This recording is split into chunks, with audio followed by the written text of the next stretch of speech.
bienvenida, buenas tardes, la bienvenida a todos por acompañarnos, al casino por facilitarnos la presentación de este libro y al autor, a José Jiménez Serón, la confianza que ha tenido de ponerse en nuestras manos para que organicemos la presentación de su libro. Es una responsabilidad importante por el libro que es y por la persona que presenta el libro, que es el doctor Martínez Pagana, que conocéis todos y los que están aquí y los que no están aquí. Cartagena siempre, que somos nosotros, nos han encargado la organización y colaboramos con todo lo que podamos relacionado con la cultura de Cartagena. Y en este caso nos ha tocado organizar este libro y aquí estamos. Y además estoy muy contento porque veo que el aforo está al completo.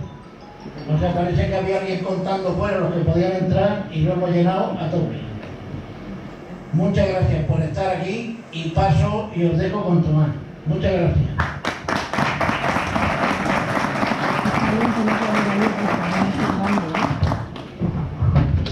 Muchas gracias, Pencho. Buenas tardes, bienvenidos a todos a este emblemático rincón de Cartagena, en el mismo corazón de la calle Mayor, como es nuestro casino. Gracias por acompañarnos, gracias a Cartagena Siempre por coger de la mano el proyecto de nuestro querido amigo José Jiménez Serón y poner en marcha la presentación de este libro que él había escrito. Es su segundo libro, aunque a él no le gusta presumir de ser un buen escritor. Esto es una novela, pero él hizo ya un libro de su carrera profesional como gran ingeniero y primer director que fue de la puesta en marcha de la planta de Nagar en Cartagena. Hoy es un gran complejo, pero el que puso los cimientos, se dedicó en cuerpo y alma a ese proyecto, fue José Jiménez Serón, recordado por todos los que fuimos algún día proveedores y empresas colaboradoras en el proyecto de la implantación de Nagar en Cartagena. Es decir, que hoy valoramos a José Jiménez Serón como escritor de una novela, como novelista, pero el primer, digamos, parabén que hay que darle ha sido su vinculación con Cartagena en el complejo industrial del Valle de Escombrera, con poner en marcha ese macrocomplejo que es hoy en Nagar y que está consolidado. Y fue el hombre que se apostó por él en plena juventud y hizo realmente un verdadero proyecto que hoy es una realidad no solamente a nivel Cartagena, sino como un foco industrial y gasístico de España y de Europa. Agradecer también al Casino de Cartagena, que siempre se brinda y nos brinda la posibilidad de disponer de este local para disfrutar de lo que es la cultura y en este caso a través de la presentación de este libro, y a su presidente que nos acompañará al final, Joaquín Ortega. José Jiménez Serón nació en el año 1942, es cartagenero de pro. Esta es su primera incursión en el género de ficción, de escribir una novela. Es una novela ambientada en el año 1873, narra todas las vicisitudes por las que pasó la población de la ciudad de Cartagena en la defensa de los principios aprobados por la Gloriosa, en los enfrentamientos que hubo con el gobierno central y la proclamación del conocido por todos Cantón. El ambiente que reinaba en aquel momento en el país, el conjunto de discordia, la guerra civil, las sublevaciones en ultramar, el deseo de poder y las traiciones que se desarrollaron en aquella etapa y que las describe de maravilla el amigo José Jiménez Serón. Cartagena es una ciudad trimilenaria ocupada por pueblos de diversos orígenes, como demuestran los abundantes restos arqueológicos que podemos presumir de tener en cada rincón de Cartagena. Nosotros no pisamos asfalto, nosotros pisamos historia, porque debajo de ese asfalto está la historia de Cartagena, que se puede ver y se puede vivir en cada uno de los rincones, y la infinidad de locales e instalaciones que hay recordando aquella trimilenaria ciudad. Pues en ese escenario en el que se desarrolla esta novela, es una época penosa y gloriosa al tiempo, penosa por la situación del país y gloriosa por la idea que se defendía tanto en la plaza de Cartagena como en muchas partes del territorio nacional. Después de 150 años que vamos a cumplir en este año de la batalla del Cantón de Cartagena, ha quedado como respuesta para la posteridad de la defensa de unos principios que desafortunadamente no fueron seguidos por todos, pues toda la actuación humana está llena de ambiciones, pasiones, glorias, traiciones y mezquindad. Aún así, se demostró el temple y forjado de muchos que prefirieron morir a huir o rendirse. Cartagena siempre ha sido una ciudad histórica con gente de gran valor, y en esta historia que Pepe Jiménez le da algunos toques muy personales a algunos personajes, se demuestra lo que estoy diciendo del honor, del valor de las personas que prefirieron morir con el Cantón antes que huir por rendirse. En este libro, es un libro que tiene 337 páginas, ameno, allá por donde se mire. La gloria de los vencidos es una novela, como bien he dicho anteriormente, que está ambientada en la Cartagena del Cantón del año 1873.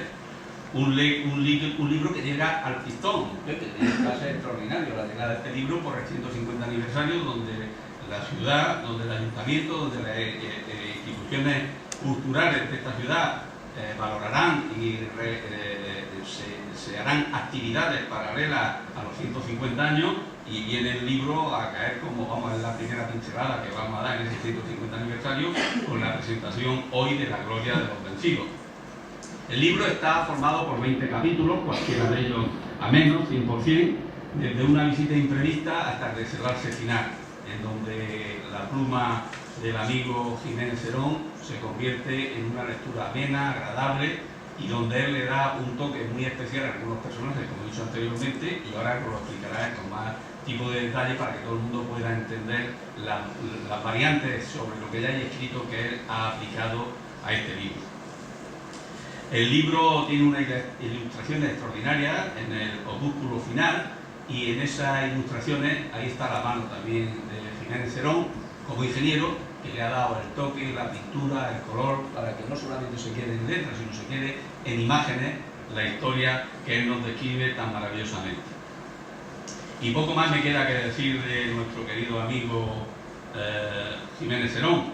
El libro empieza con los preludios, el primer capítulo, y habla así: la comprensión de los fenómenos del cantonalismo surgidos en España en el año 1873 solo se entienden completamente a través de un análisis del sistema político y jurídico que regían no solo en aquel tiempo, sino desde muchos años atrás, dado que en otros países como Alemania e Italia se conseguía la unificación de sus territorios y aquí se hacía la disgregación. Pues partiendo con ese preludio, lo mejor que podemos hacer es escuchar al alma mater de este libro, al amigo José Jiménez Serón, para que pida un fuerte aplauso.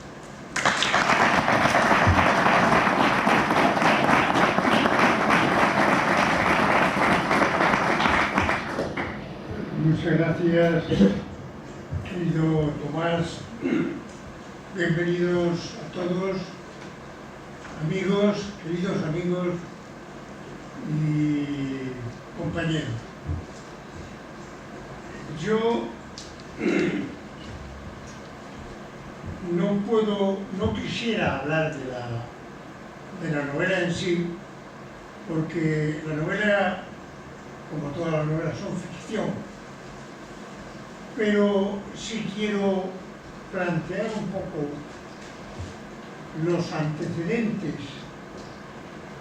que existían en el país para que ocurriera lo que ocurrió en el año 70. Vamos a ver. Hay una serie de antecedentes históricos entre los que se encuentran en primer lugar las ideas. Ideas, unas que venían de Francia. Sabéis que en Francia, al final de 1700, hubo una gran revolución, un movimiento muy serio, muerte de personajes reales y demás, y parte de esas ideas se iban introduciendo en España y en todos sitios. La segunda fue consecuencia de la transformación industrial que estaba generándose en todo el mundo. A mí me parece en Inglaterra, pero a mediados de 1800 la sociedad estaba muy dividida, y estaba muy dividida como consecuencia del abuso, permitidme la palabra, del abuso de los que creaban empresas y creaban industrias y obligaban a trabajar a la gente de una manera mísera. Eso provocó pues, unos movimientos sociales muy fuertes, que generaron en los partidos políticos como fueron los socialistas y los comunistas. Y en los años 40, 47, me parece que fue, pues Marx y Engels nos llamaron su famoso manifiesto comunista. Obreros proletarios de todos los países unidos, que no tenéis nada que perder, solo las cadenas. Las cadenas. Eso fue interno en el país. La gente, de una manera inconsciente, se iba haciendo acopio de estas ideas, directa o indirectamente. Después hubo, en aquella época también, hablamos de los años 50 y tantos y 60, 1800, un problemón con el desarrollo industrial de España. Y es que se empezó a crear la red de ferrocarriles. Y yo no sé si los promotores tuvieron en cuenta la orografía del país. ¿Sabes que el país hay un macizo galaico a la izquierda, un macizo cantábrico, el sistema central, el perimétrico, el sistema eléctrico, el sistema ibérico, en fin? A los pocos años empezaron a sufrir problemas económicos porque no se avanzaba en la construcción. Y los bancos, muchos de ellos quebraron. Tuvieron problemas de solvencia, habían pedido préstamos y créditos y no podían dar. Esa es una realidad. Y el segundo problema económico que afectó en aquella época fue que no llegaba materia prima a las fábricas textiles. La guerra de secesión norteamericana provocó el que el algodón, que llegaba con fluidez a principios de los 60, pues se fue cortando, y llegó un momento en que las fábricas cerraron. ¿Qué provocó el cierre de fábricas? Pues movimientos obreros, huelgas y rebeliones en Madrid, en Zaragoza y especialmente en Barcelona y en Cataluña. El tercer lugar de estos acontecimientos, supongo que hay muchísimos más, es la sequía, una sequía terrible, una sequía que provocó hambruna en algunas zonas. No ocurría como hay ahora, pues, modos de traspasar, de hacer traspases, pantanos, medios modernos para llevar el agua de un sitio a otro. Entonces no existía eso. Y lo que se pasaba era hambre.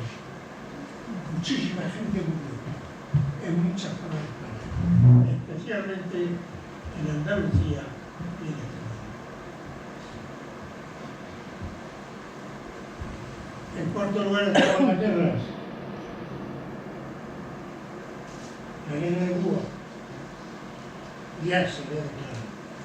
Los insurrectos se enfrentaban al ejército español de una manera muy violenta. Se estaba hablando también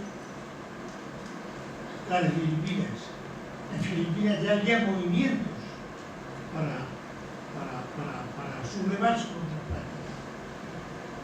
Y finalmente estaban los carlistas. Sabéis que los carlistas eran los herederos de Carlos Isidro de Borbón, hermano de Fernando VII. Y cuando él se murió y nombraron reina a Isabel II, este dijo, bueno, espérate, consecuencia, espérate, no una, tres. Así es. En quinto lugar estaban las quintas.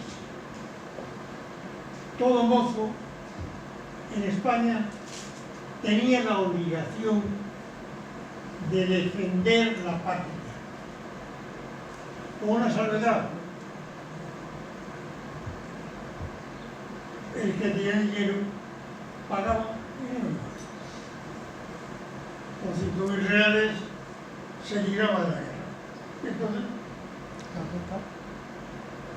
si usted convocado en la quinta, lo levantó para Cuba. 4.800 reales. Otro. ¿Quién iba? El que no tenía. ¿Todo mal? Y por último, bueno, yo al final, yo he sacado estos, y hay mucho más. Por último, la educación, el analfabetismo.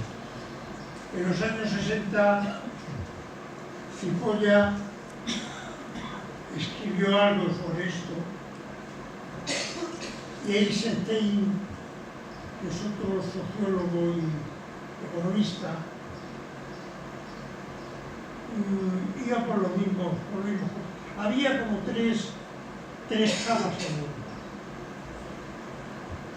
Una zona norte, como ocurre ahora, que eran países que tenían un analfabetismo que no llegaba al 40%. Estaban con unos buenos programas de educación.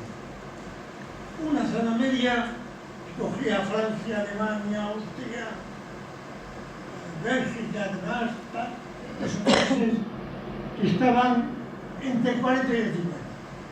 Y luego estaba la zona sur. Y en la zona sur, desgraciadamente, España, Italia, Grecia, Macedonia, Yugoslavia, la antigua Yugoslavia, con casi un 75% de analfabetos.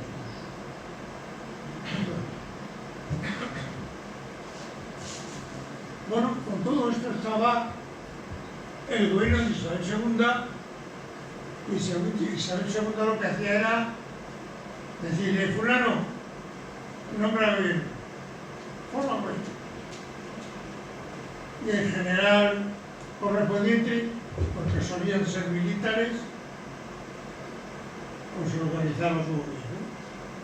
Un fulano de fomento, tú un fulano de fomento, y tú tal. Y listo, y ya.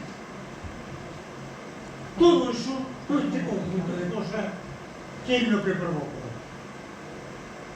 Pues una especie de revolución entre la gente. Revolución pacífica durante un tiempo. Revolución que llamaron la Gloriosa en 1868. Pero la revolución de la cual los militares toman parte. Había entonces buenos militares. Y Juan Perín se levantó en armas. Y fue contra la reina, contra Isabel II. Isabel II recurrió a Pavía y se enfrentaron en Córdoba, en la zona de Alcolea, y en el puente de Alcolea, Perín derrotó. Moraleja. Isabel II a Francia a morir de las reinas, exiliada.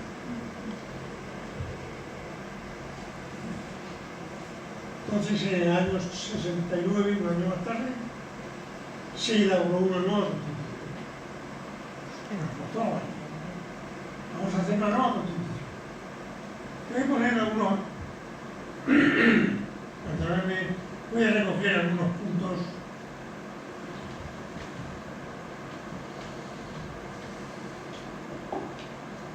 sobre la nueva Constitución. En primer lugar, exigieron responsabilidad al gobierno de las Cortes. O sea, hasta ese momento el gobierno no era responsable ante las Cortes Constitucionales. Cero. Establecieron un principio de soberanía nacional que afortunadamente todavía hoy persiste, que son los poderes ejecutivo, legislativo y judicial. Establecieron la garantía de libertad de expresión, que no había libertad de expresión, ni de asociación, ni de culto.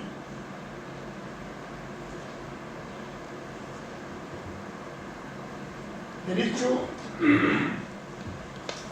como consecuencia de ese analfabetismo, de esa falta de educación, establecieron la educación pública y gratuita, por primera vez en la vida. Inviolabilidad de domicilio. Antes se entraron a una casa, coger la que fuera y se acabó. La nueva Constitución establecía que eso no debería ser. Y luego la Iglesia tenía una influencia muy fuerte en el gobierno.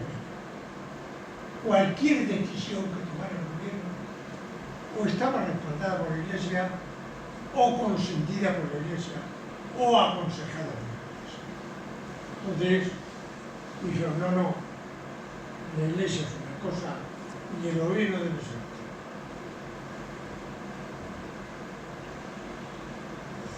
Finalmente estaba el sufragio universal masculino. Por supuesto, las mujeres no votaban. O sea, la mujer no se tiene en cuenta. Y el sufragio universal, la votación, el voto, está vinculado con el patrimonio.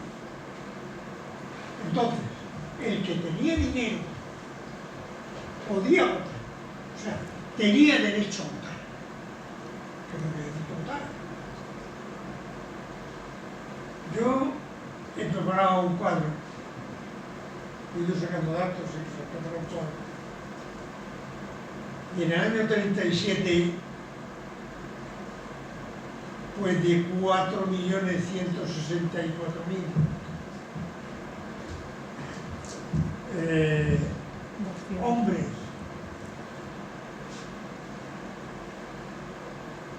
que podían votar, solo tenían derecho 65.000,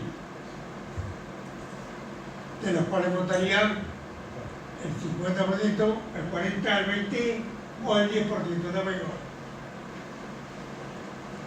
Pero solo tenían derecho 65. Y así transcurrió hasta el año 67, en que aumentó sensiblemente la población y aumentó el porcentaje de personas que podían votar. Todo eso ocurría antes de cuando se estableció o se constituyó la antigua Constitución del año 69. ¿Qué ocurrió? Que se derogó en el año 71. Menos de año y medio duró la Constitución. La borraron de un lugar. Esto no puede ser. Esto es demasiado. Y entonces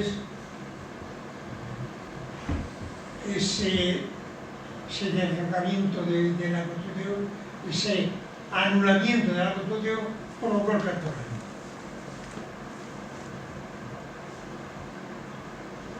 Y multitud de pueblos, de ciudades, pues se levantaron y cambiaron a la fuerza que mandaba la ciudad. Ese fue el cartagenero. El primero fue el de Cartagena, porque había un estudiante que todos conoceréis, os habéis dicho de nombrar, era un estudiante que se llama Manuel Cárceles, que se precipitó. Había dos grupos de republicanos en Cartagena, unos republicanos moderados, que tenían una serie, y unos intransigentes, que eran más violentos, querían más prisas, querían crear la república desde abajo a arriba. En todo este tiempo, mientras la Constitución se hizo, pasó el año 70 y el 71, buscaron un rey por toda España. General Prim anduvo mandando mensajeros buscando un rey y nadie aceptaba la corona de España. Y el duque de Aosta era hijo del rey de Italia, aceptó y gobernó, y bueno, empezó a gobernar como a Madrid también, pero duró 2 años. Acabó el siglo, renunció, dijo que está mal. Si eso fue en febrero, si mal no recuerdo, poco después se proclamó la República y ya los intransigentes empezaron a moverse. Y Cárceres vino de Madrid, tenía muy buenas relaciones con Barcia, con Duque Barcia, y entonces pues, tomaron el castillo de Cadenas, impidieron un relevo de guardias, total, que dispararon cañonazos y proclamaron el cartel. Aquí se presentó un personaje muy famoso, murciano de Torreagüera, Antonete Gálvez, y proclamó el cantón murciano en Cartagena. Con la idea que tenían todos los republicanos, especialmente él, que era diputado de Cortes, de crear un ente jurídico-político en Murcia, en toda la región de Murcia, pero dentro de la geografía española. O sea, no fue un movimiento, digamos, de sublevación, de rebelión de España. Después hubo otras cosas. Y, en definitiva, este es el mapa de cómo estaban de dónde estaban las ciudades cantonales, que se habían convertido en cantones. Si veis, toda esta zona del Maestrazgo hacia el norte, País Vasco, Navarra y demás, esa era una zona donde estaban los carlistas. Y los carlistas lo dejamos esa allí. O sea, había guerra abierta, una guerra civil, y allí no hubo cantones, pero porque no lo sabemos.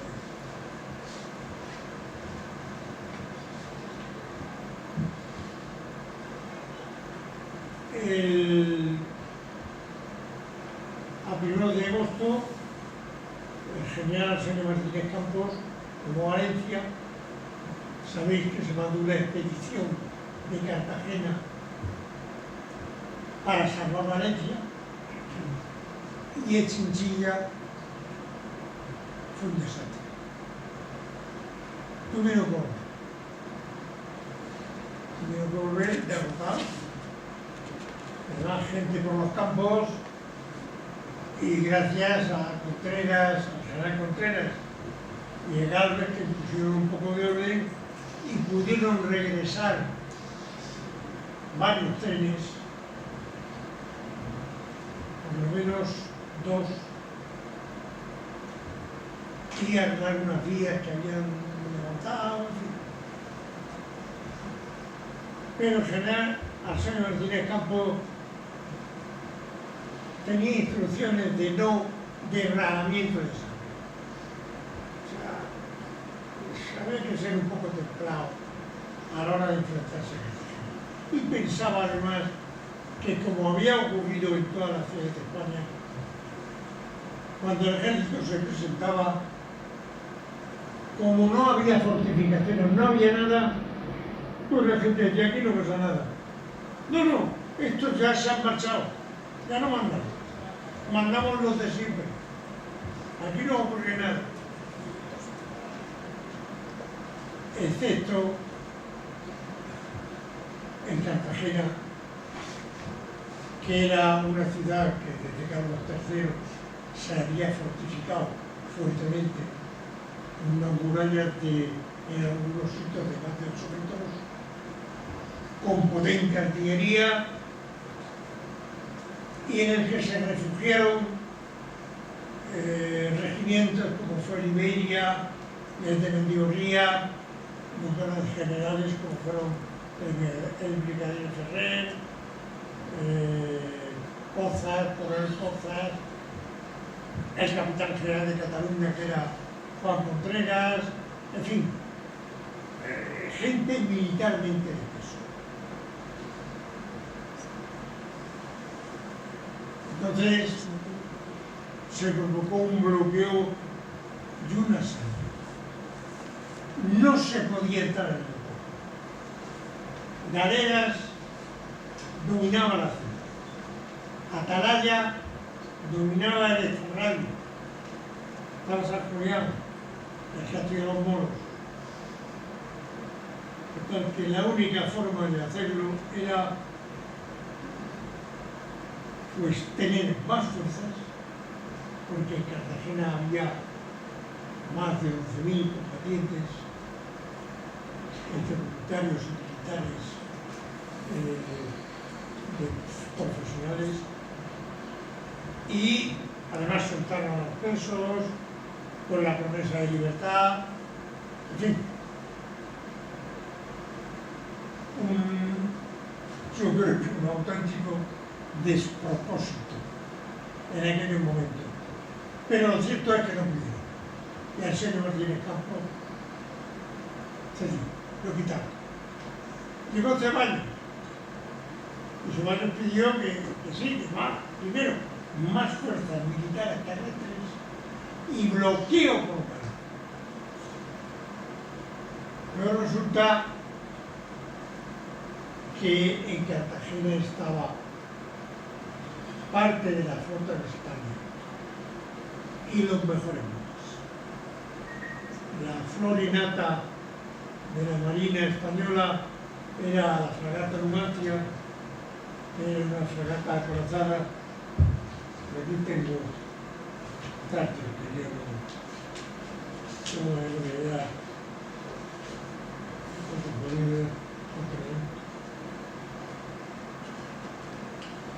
Tenía cañones Astron de 300 libras, que eran 254 milímetros. 254 milímetros son obuses gordísimos. Tenía 34 cañones de 200 milímetros en batería, en línea. 16 de 220, es decir, y estaba acorazada, con chapas de 300 milímetros. 300 milímetros hasta 1,20 de la obra viva, es decir, bajo el agua.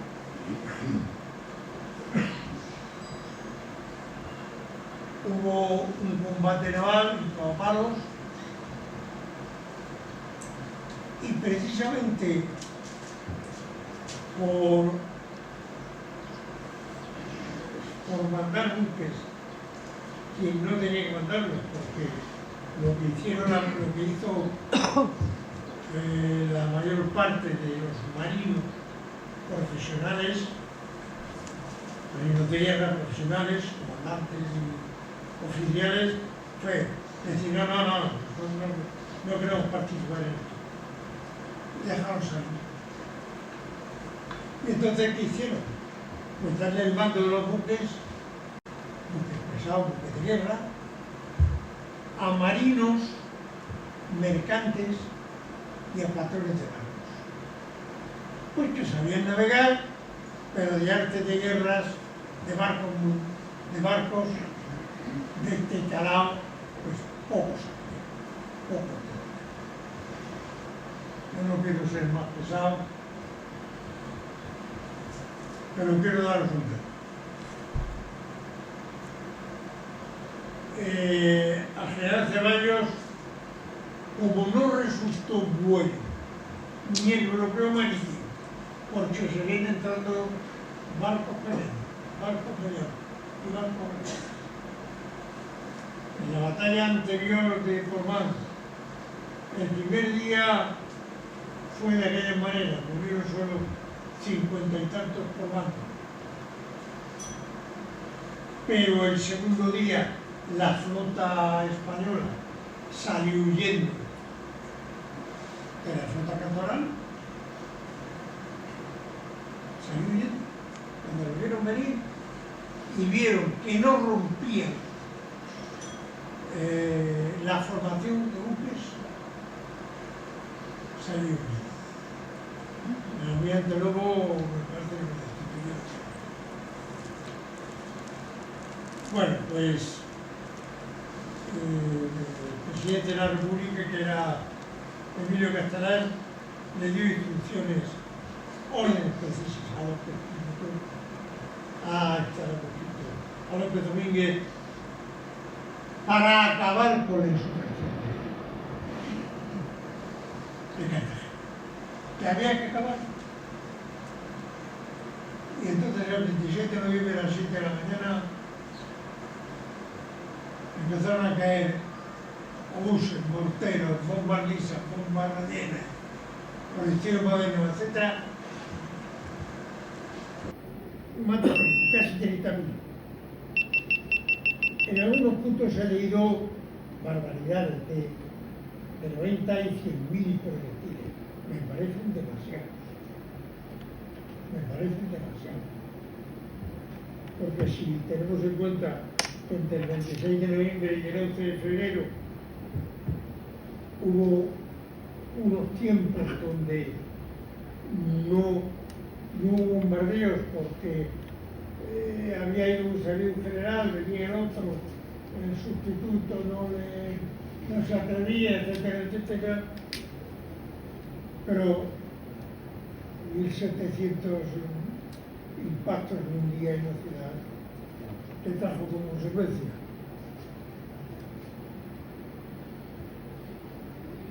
Pues trajo como consecuencia esto que os voy a decir, si doy por ello. Y es sencillamente el 70% de las casas destruidas, el 20% afectadas, y algunos autores dicen que solo quedaron en pie 27 viviendas. Si fue el final. Antes de eso ocurrieron dos desastres, dos acontecimientos terribles. Uno fue el incendio de la Tetuán. La Tetuán era una fragata civilizada, también muy potente, que estaba fondeada cerca del Castillo San Julián. Por la mañana se declaró un incendio, lo sofocaron, gente experta. Eran buques que llevaban 600 marineros, no 300 personas. O sea que la gente sofocaron el incendio, pero por la tarde se volvió a reiniciar y por la noche era un espectáculo. El buque se exploró, el incendio llegó hasta la zona de cañones, se dispararon los cañones por el incendio y bueno, no se destruyeron las casas porque estaban todos parados y muchas bombas, muchos obuses llegaron a la muralla. El segundo acontecimiento importante fue que cayó una bomba, un obús o un mortero, entró por una ventana del parque artillería en un polvorín que casualmente estaba abierto, la ventana. La parte este del parque artillería y parte de la parte de la zona norte quedó arrasada. En ese parque de artillería había habido casi 5.000 personas. Al final quedaban unos 500, entre mujeres, niños y ancianos. Los registros hablan de 15 muertos. Que son, claro, los que recuperaron. Porque ¿qué hizo las autoridades que hicieron? Tapar. Levantar pabellones, levantar muros y taparlo todo. Cal viva, ácido fólico y muertos enterrados. Y no se habla nada. Ah, eso sí, pasacalles para alegar a la población.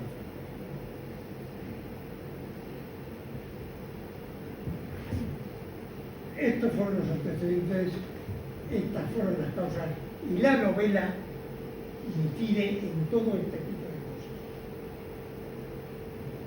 Novelado como es lógico, un estilo que espero que os guste, que haya funcionado. Yo voy a mostrar, he querido de grabados antiguos, viejos, los he coloreado para quitarle dramatismo porque me parecía un poco fuerte. Entonces la calle llama también es que no se ve. Es mejor en el libro. Sí, en el libro se ve muy bien. La calle Real quedó destruida, la calle Beatas igual, la calle San Cristóbal, la calle del Alto, y el 12 de enero del 74 no pudo vivir dentro del caballo como el que entra en su casa. En mi opinión personal, porque lo que he leído, un auténtico desastre. Me vais a permitir, no quiero ser pesado, lo lamento, ya no sé, madre mía, que os lea algo que viene en la novela y que es significativo. Se encuentran los amigos familiares y el uno le dice al otro: no hables así, Julio. Hablo así para tratar de hacerte comprender algo importante.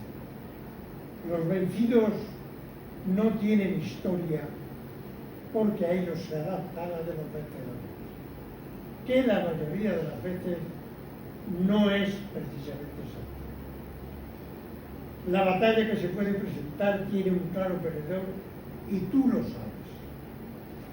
Cualquier revolución suele recuperar seres anónimos que no quieren dejar rastro para la posteridad, sino solo contribuir a los cambios. Pero al final solo prevalecen los recuerdos de las personas significativas que los lideran, los caudillos. Todos sabemos que los grupos de ciudadanos sin nombre que participan en ella, fogoneros, artilleros, voluntarios, civiles, amas de casa, comerciantes, empleados y en general numerosas personas anónimas son los verdaderos protagonistas de estos acontecimientos, aunque no aparezcan en los analistas.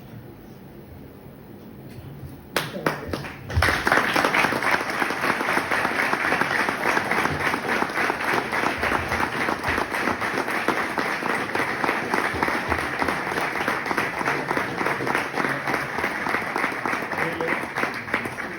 No sé gran cosa de estos salvo lo que os he contado. Muy buena presentación, Pepe. Y ahora toca leer la novela. Antes de que la persona juzgue si le gusta o no que yo espero que sí, porque es normal. Hay personas normales, como nosotros, un ingeniero, un médico, abogados, gente normal. Bueno, nos quedan 20 minutos. A ver, vamos a dar 5 preguntas a aquellos que quieran preguntar algo al autor del libro. A ver, el capitán de navío, don Gregorio Zurdo. Pregunta, no conferencia, ¿eh? Que sea fácil, por favor. Evidentemente, usted lo ha explicado muy bien, que el federalismo republicano tenía un gobierno, la cosa que teníamos ahora. Es que sí tenía, pero los obreros y los patronos se entendían. Pero mi pregunta es para quisiera preguntarle, en un episodio que para mí es desagradable saber por el desconocimiento referente a Roque Maciá, que ofreció el cantón de Cartagena a los Estados Unidos, al presidente Ulises Grant. Y luego hay otra pregunta, porque usted ha visto que resistir 4 meses Cartagena, el cantón no fue España. San Pedro se votó en las cosas y 20 jóvenes. Dice, ¿qué le parece a usted si en vez del cantón de Cartagena resistiera hasta el 4 de enero de 1974, se hubiese rendido como Murcia, que es Turquía? ¿De qué nos hubiese venido? Y luego otra pregunta, ya tengo. Amigo Antonete, ¿por qué narices vino a fastidiarnos? Bueno, Gracias, Gregorio. gracias por la pregunta. Yo les voy a decir que Antonete Gálvez era diputado y era revolucionario, hijo de revolucionario y padre de revolucionario y cuñado de revolucionario. Familia de revolucionarios. Porque uno de los personajes que aparece en la novela es precisamente un cuñado de Antonete Gálvez. Pues se refugiaron, vinieron a Cartagena porque Murcia duró 2 días. Murcia no se podía defender. La única ciudad de España que se podía defender con las armas era Cartagena. Porque Cartagena en aquellos tiempos era un bastión del Mediterráneo.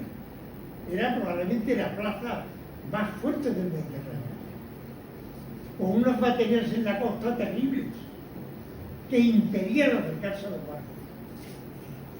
Esa fotografía que he puesto antes, no sé dónde está,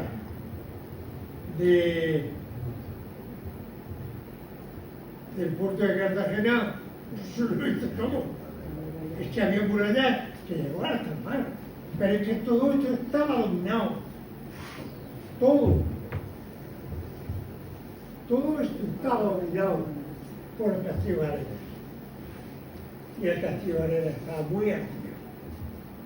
No sé, mi pregunta era si hubiese sido mejor rendirnos antes. Probablemente. Pero ahí Roque Barcias me parece que ha pasado a la historia, yo al menos lo interpreto así, y esto es una interpretación personal, como un traidor. Porque al final lo que declaraba era que él estaba aquí prisionero de los cantonales, cuando era el dirigente del cantón en España. Y sin embargo, para librarse de alguna que otra bofetada o cosas peores, renunció a todo. Se acordó. Otros salieron en la numancia. Hay un personaje que aparece en la novela y que aparece en las buenas novelas de tanto de Sender como de los episodios nacionales, que hablan de Constantini. Nicolás Constantini, el famoso Colau. Ese era no digo pirata, pero era un contrabandista, era un avezado en la mar. Y cuando él se hizo cargo de la armada, cambió todo en la armada. Porque al principio, en la primera batalla de Portmán, ahí embarcó todo el mundo. Ahí embarcaron voluntarios, ahí embarcaron gente del pueblo, embarcaron políticos, embarcó gente que no tenía ni idea. Yo cuento una anécdota en el libro, y es que el general Juan Contreras, que estaba en la numancia,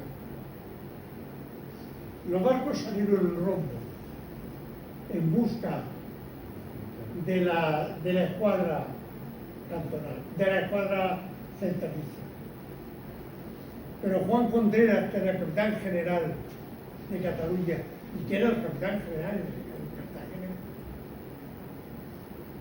le dijo Pepe a José Solaro, que era el comandante de la numancia, a toda y a por ellos, a por las fragatas de Madrid. Y el otro, pues le hizo caso, puso proa en marcha, avanzó con el barco y rompió la formación.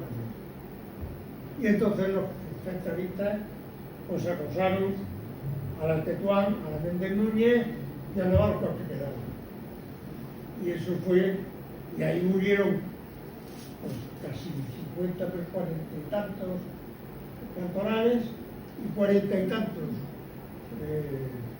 personas. ¿Qué hubiera pasado si nos hubiéramos rendido? O si Cartagena se hubiera rendido. Pues que hubiéramos evitado muchas muertes. Se hubieran evitado muchísimas muertes. Porque esas 500 muertes, o quién sabe cuántas, que ocurrieron en el parque de Tejería, no hubieran pasado. Ni la ciudad hubiera quedado tan destruida. ¿Quién fue el responsable? Mi querido capitán de navío, no es un monólogo o diálogo entre los dos. Vamos a dejarle espacio a los demás. No, Pepe, Sí, es que es un sí. experto cantonalista. Después os tomáis un café y os Sí, dedicáis no. 3 horas, 4 horas Encantado, o una semana. encantado, no, Pero no, ahora no. mismo aquí vamos a escuchar más voces. Si alguien quiere conocer algo más sobre el libro, Encantado del tema. Si queréis conocer algo más, alguien quiere conocer algo más del libro, Sí, habrá que firmar. el autor tiene, además tiene que firmar ahora y todo. El autor está dispuesto a cualquier comentario que se quiera. Si no hay ninguna pregunta más, Bueno, yo sí, felicitarlo y si es un rigor histórico por lo que veo estupendo, pues desde luego va a ser una novela muy entretenida y con muchas ganas de leerla. Lola es una gran escritora cartagenera también. ¿Eh? Lola, no sé si la conoce, una gran escritora cartagenera de prestigio nacional. Bueno, pues si no hay ninguna pregunta más, esto es un ensayo, un librito que he escrito Estupendo seguramente. por el COVID, por la enfermedad de mi esposa. y porque tenía mucho tiempo libre y no sabía qué hacer y me hubiera dado algo si no he hecho. Bueno, agradecer. A ver, una pregunta allí. Don Diego. ¿Eh? Antoniete Galvez. Es que parece que al final ese hombre no murió a causa de la guerra cantonal, sino No. que otra vez volvió a ser No. funcionario político, ¿no?